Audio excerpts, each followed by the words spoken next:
Andy Palans in Lake St. Louis, Missouri. Grew up in St. Louis, Missouri.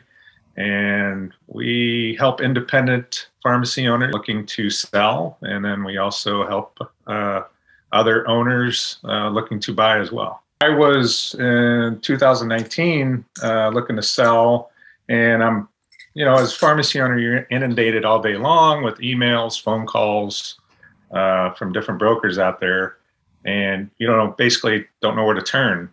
One day I got in the mail a postcard from Sean, the owner of Integrity Pharmacy Consultants. It was a picture of him and his family, and I was like, well, this is a different approach. I'm going to put this in my drawer right here, and when it comes right down to it, if I need it, I'll look it up. But I was trying to do things on my own, and long story short, things weren't working out. Approached Sean, and the rest is history. Definitely got me over and above what I was looking to get.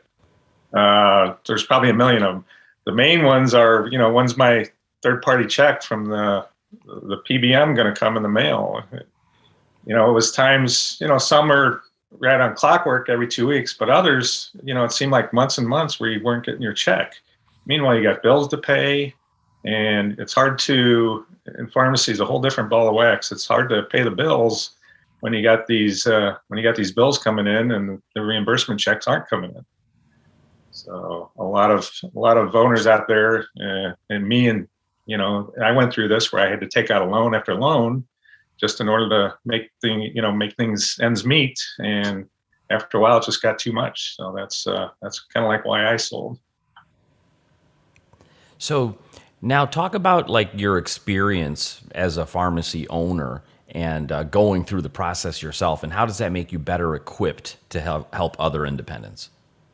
Yeah, because I know what they're going through as far as the PBMs. You go into these pharmacies and you hear it all day long, the PBM mafias. It's kind of like legalized. It's legal what they're doing, even though it's kind of illegal in your head. But and I can relate to them. I go in there and you see these guys and they're all disheveled, and you got the other owners that they've got it going on. They're making ends meet, but then most of the time you see these disheveled pharmacists and kind of feel sorry for them because I was in their shoes and I know what they're going through. My biggest struggle, and I approached one chain, and they wouldn't even. They said, "No, we can't help you because you're according to our demographics. It just won't work." And I did have an offer from another chain, and it was okay, but it wasn't the amount that I was looking for. And based on that, those strike downs and the offers that aren't what you're looking for, that's when I reached out to Sean.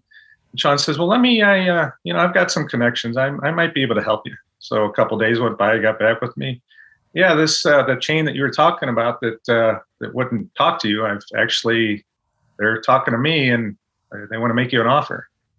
And that's who I went with. I sold to that chain, and it was a lot more than the offer from the other chain. He's dealt with these for years, dealt with this, the chains and the other independents out there. So he's got the relationships built up, and he knows what to ask for. And I think when these chains hear from Sean, say, "Okay, yeah, Sean, we're hearing from Sean. This is definitely something we need to look into because that owner's serious."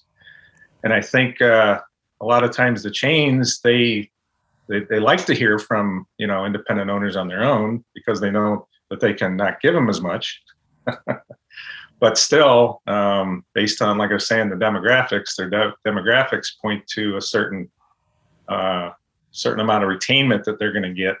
And when an independent owner calls and they don't see that retainment, then they won't give them the time of day. Just the relationships that through your broker, and you don't know what to ask for as an independent without a broker. And what you don't know, you don't know.